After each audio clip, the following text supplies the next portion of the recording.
Alright, so here's my Airsoft Claymore. You know, you got 2 rat traps as the trigger. They actually go out. And here's the reservoir you put your BBs in. It's made of duct tape. And there's wires in here that reinforce it so the duct tape doesn't just rip. There's the door. When the door closes,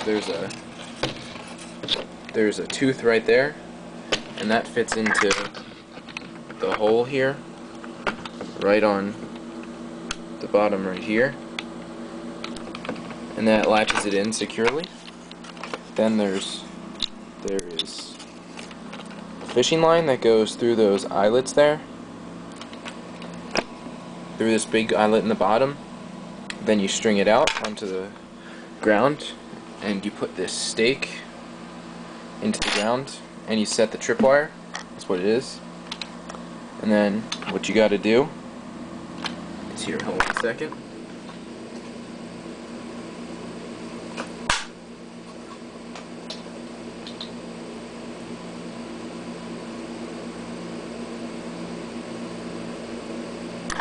There we go. It's set now, and I'll trigger it real quick. Alright, so I'll trigger it. You press this part down here. See, it's locked in, the tooth, and you trigger it, and the whole thing just pops open like that. And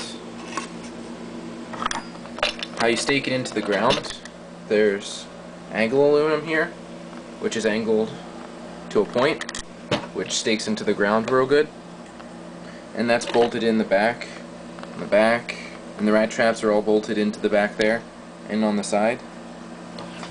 And the whole body of this is made of 1/4-inch plywood that's nailed together into a box,